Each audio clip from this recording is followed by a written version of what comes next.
তিনি জিজ্ঞেস করছেন যে সকালে উঠে কি আমি কি খুঁজি, আমি জায়নামাজ খুঁজি, সকালে উঠেই আগে নামাজ পড়ি। একদিন সব ছিল তার ডাক নামে। আপা বলতেই হুলস্থুল কাণ্ড ঘটে যেত। আপার হাসি, আপার কথা, আপার আশা, আপার যাওয়া সবই ছিল hot cake, talk of the country. কেউ যেতেন আপার আশীর্বাদ নিতে, কেউ চাইতেন সুনজর। একবার আপার নেক নজরে পড়লে তার আর কোনোদিন আলাদিনের জাদুর চেরাগের দরকার পড়েনি। ফুলে ফেপে তিনি কলা গাছ নয়, বট গাছ হয়েছেন। আপার পিয়নি চড়তেন হেলিকপ্টারে, ব্যাংকে তার জমা প্রায় 1000 কোটি।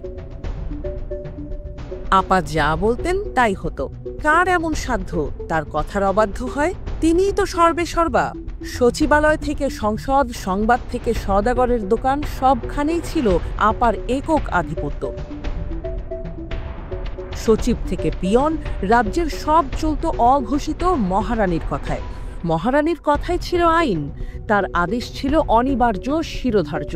তিনি যখন যাকে ইচ্ছে ব্যঙ্গ করতেন, যাকে ইচ্ছে কারাগারে পুরতেন, যাকে ইচ্ছে পদ্মা সেতু থেকে টুপ করে ফেলে দিতেন, কাউকে আবার দুটো চুবনি দিয়ে ওপরে তুলতেন।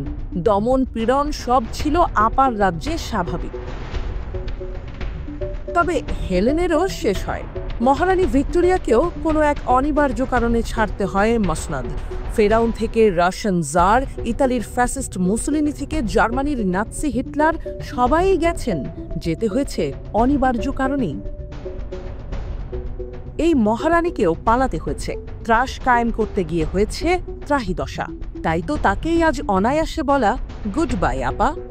আপা বলতে কাকে বোঝায়, আচরণের মানচিত্রে তিনি কেমন, সেই আলাপ আর নতুন করে তুলতে হয় না। আপা শব্দটা বললেই সবার সামনে ভেসে ওঠে তার কাজের ছাপচিত্র।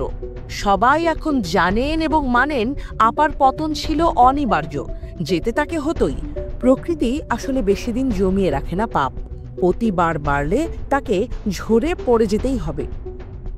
শেখ হাসিনা পালিয়ে গেছে, শেখ হাসিনা নাই, শেখ হাসিনা চলে গেছে, শেখ হাসিনা পালায় না।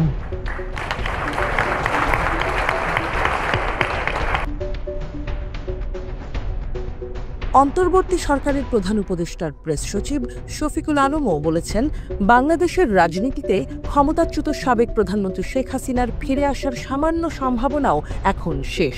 তিনি শেখ হাসিনাকে উদ্দেশ্য করে বলেন, সরি আপা, ইট ইজ ওভার।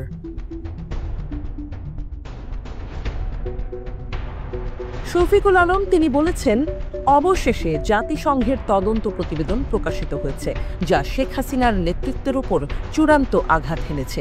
তার রাজনীতিতে ফেরার সামান্য সম্ভাবনাও এখন শেষ।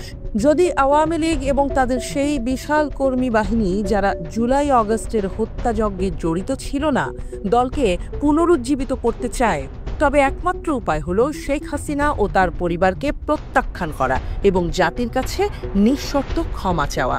জাতিসংঘের প্রতিবেদন অন্য কোনো ব্যাখ্যার সুযোগ দেয়নি।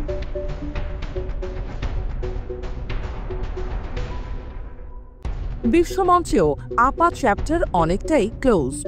মার্কিন প্রেসিডেন্ট ডোনাল্ড ট্রাম্প ও ভারতের প্রধানমন্ত্রী নরেন্দ্র মোদীর বৈঠকেও সেটা পরিষ্কার হয়ে গেছে।